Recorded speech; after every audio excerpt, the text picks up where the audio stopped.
Well, good evening, Sunday night, and things are back to a little bit more normal.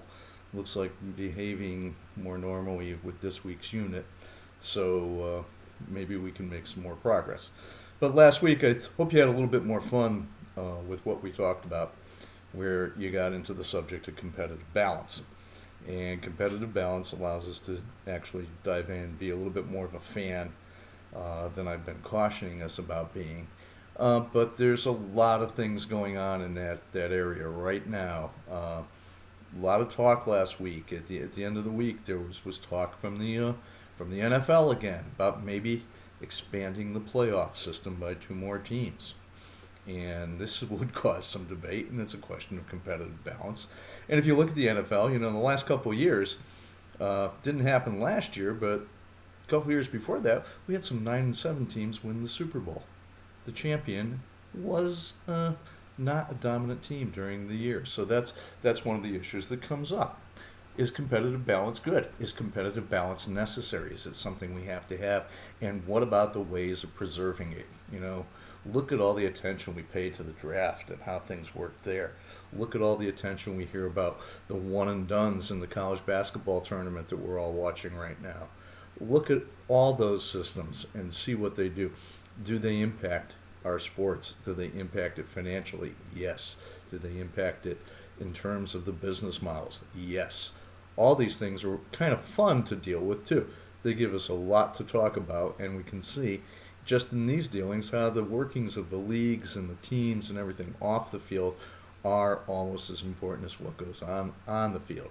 So I was very interested in your discussions this week. Any discussion that brings up Ryan Leaf in the first post, you can tell is going to get off to something a little interesting, and you never know where we're going to go after that one, do we?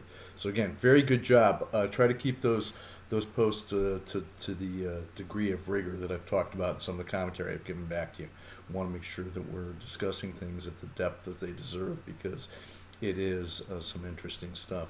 Now, this week we're going to go into some reading, and actually the way I do things, we have the midterm this week in week 5, not in week 4. So the good news is, there's no discussion board this week. Okay.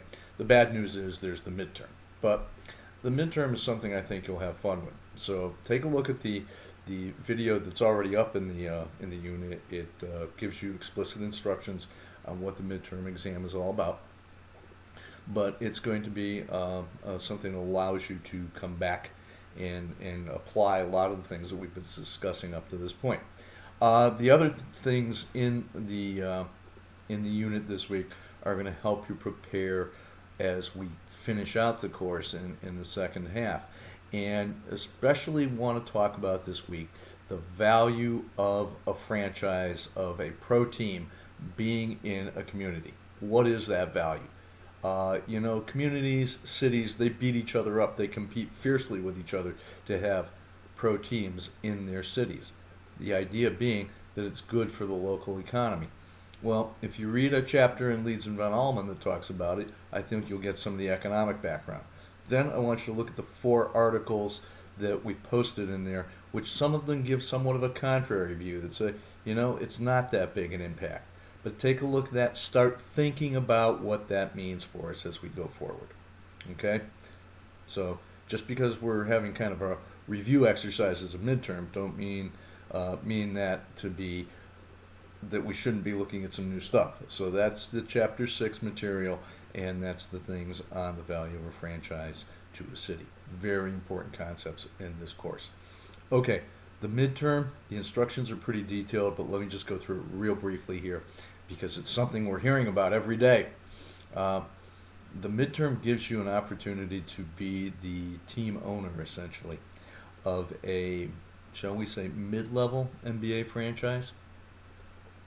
And it'd be interesting to see if anybody can guess what franchise I had in mind when I wrote the assignment. I did have a specific franchise in mind. It's a team that often finds itself in the situation that you're being asked to role play in. But you're basically sitting there, you're on the verge of making the playoffs. You can either make the push to make it, or you can tank. And that's been a topic in the sports news quite a bit these past few weeks. Our team's tanking. There have been instances this season of fans cheering for their teams to lose. Uh, just last week, I can't recall exactly which team it was, but somebody hit a buzzer-beating three to win a game, and half the fans actually booed because it was taking that team farther away from the lottery. So here's your chance, and in a good, well-developed essay, you need to convince me one way or the other what I should do. Should I try to take that team and make it to the playoffs? What are the economic and business reasons for doing that? Should I tank and go for that draft pick? What are the economic and business reasons for that? And remember, you're doing this as an economic business exercise. I think it's fairly self-explanatory. As the detailed instruction video tells you, we actually had an owner of an NBA team and an NHL team actually looked at the exercise, looked at the question, said, man, that's a good question. And maybe in a few weeks after this is all over, I'll tell you who it was and what it was all about and what his answer would be.